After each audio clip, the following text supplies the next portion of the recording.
If the tribunal please, the prosecution expects on tomorrow to offer in evidence some captured enemy moving pictures.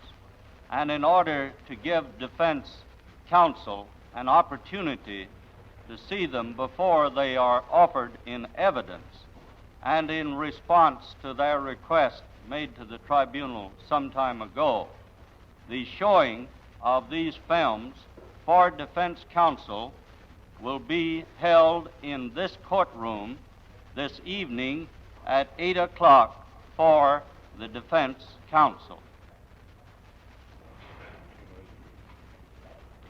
Very well, Colonel Story. If the tribunal please, the prosecution expects on tomorrow to offer in evidence some captured enemy moving pictures. And in order to give defense counsel an opportunity to see them before they are offered in evidence, and in response to their request made to the tribunal some time ago, the showing of these films for defense counsel will be held in this courtroom this evening at 8 o'clock for the defense counsel. Very well, Colonel Story.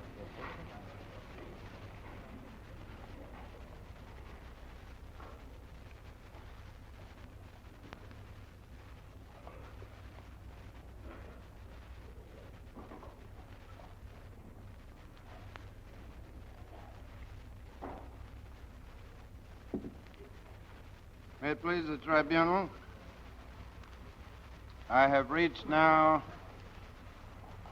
paragraph Roman 4, capital F, 2, little e of the indictment, which alleges on 21 May 1935 they falsely announced to the world, with intent to deceive and allay fears of aggressive intentions, that they would respect the territorial limitations of the Versailles Treaty and comply with the Locarno Pacts. As a part of their program to weaken resistance in possible enemy states, the Nazis followed a policy of making false assurances, thereby tending to create confusion and a false sense of security. Thus, on the same date on which Germany renounced the armament provisions of the Versailles Treaty, Hitler announced the intent of the German government to respect the territorial limitations of Versailles and Locarno.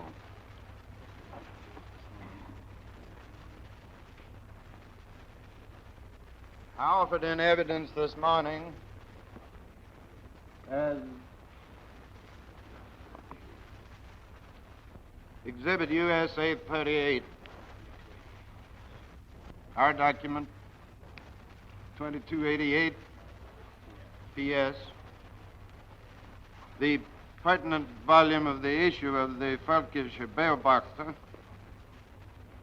containing Hitler's speech in the Reichstag on that date.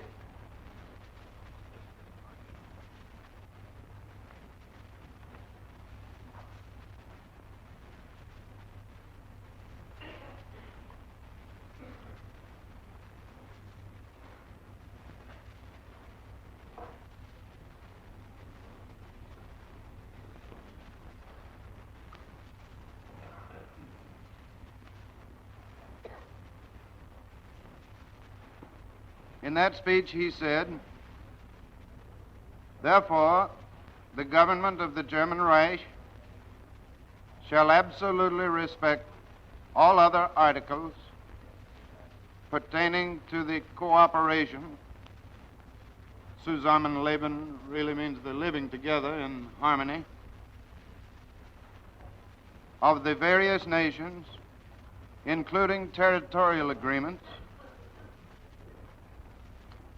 revisions which will be unavoidable as time goes by, it will carry out by way of a friendly understanding only. The government of the German Reich has the intention not to sign any treaty which it believes not to be able to fulfill. However, it will live up to every treaty voluntarily signed voluntarily, even if it was composed before this government took over. Therefore, it will in particular adhere to all the obligations under the Locarno Pact, as long as the other partners of the pact also adhere to it.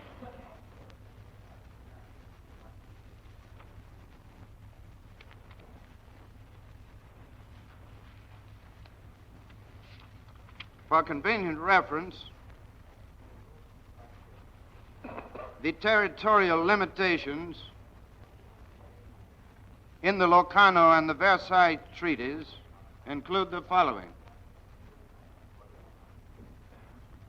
The Rhine Pact of Locarno, 16 October 1925, Article 1. The high contracting parties collectively and severally guarantee, in the manner provided in the following articles, the maintenance of the territorial status quo resulting from the frontiers between Germany and Belgium and between Germany and France, and the inviolability of the said frontiers as fixed by or in pursuance of the Treaty of Peace signed at Versailles on June 28, 1919, and also the observance of the stipulations of Articles 42 and 43 of the said treaty concerning the demilitarized zone. That has reference, of course, to the demilitarized zone of the Rhineland.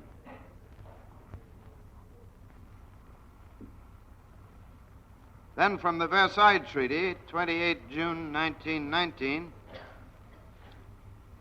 Article 42, Germany is forbidden to maintain or construct any fortifications either on the left bank of the Rhine or on the right bank to the west of a line drawn 50 kilometers to the east of the Rhine. Article 43, in the area defined above, the maintenance and the assembly of armed forces, either permanently or temporarily,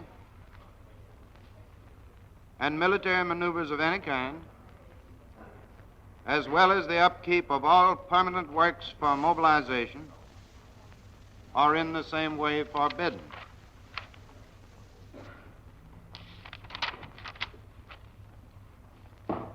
The next allegation of the indictment, small letter F, on 7 March 1936, they reoccupied and fortified the Rhineland in violation of the Treaty of Versailles and the Rhine Pact of Locarno of 16 October 1925, and falsely announced to the world that we have no territorial demands to make in Europe.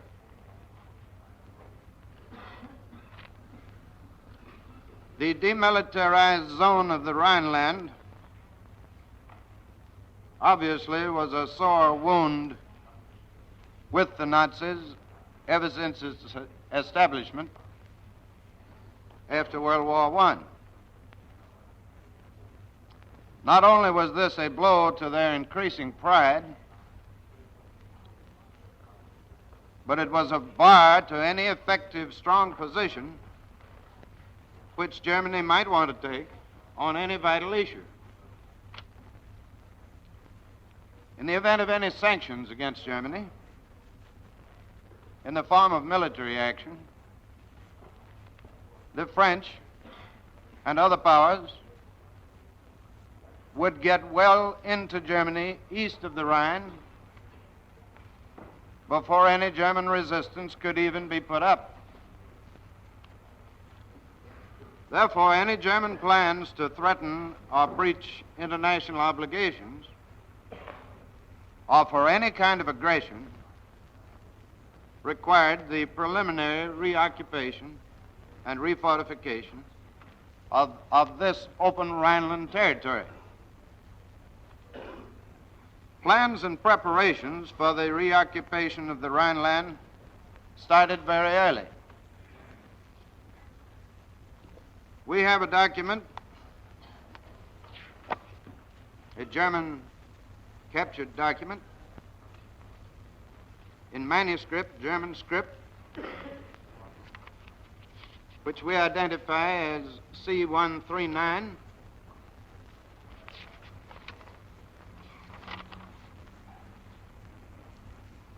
and which appears to be signed by the handwriting of Blomberg.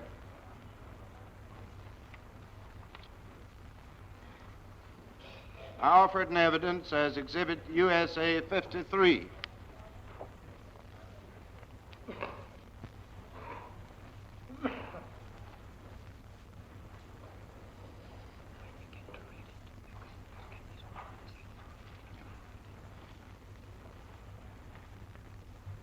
The document deals with what is called Operation Schulung. Schulung means schooling or training. It is dated 2 May 1935 and even refers to prior staff discussions on the subject dealt with.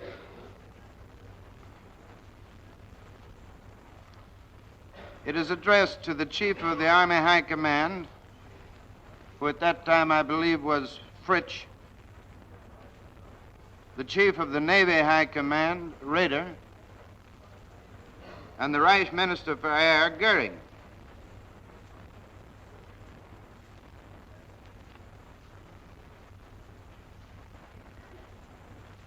It does not use the name Rhineland and does not in terms refer to it.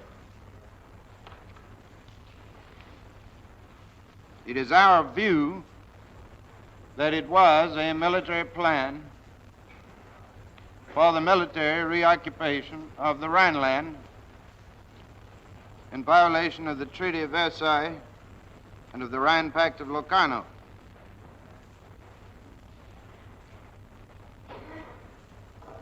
I read from the first part of the document, which is headed Top Secret. For the operation suggested in the last staff talks of the armed forces, I lay down the code name Schulung, training. The supreme direction of Operation Schulung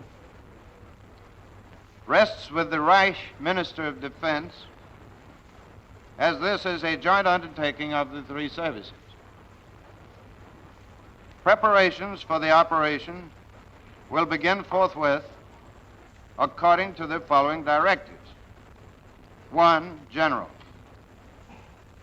A small one, the operation must, on issue of the code word carry out Schulung, be executed by a surprise blow at lightning speed. Strictest secrecy underscored. is necessary in the preparations, and only the very smallest number of officers should be informed and employed in the drafting of reports, drawings, etc., and these officers only in person.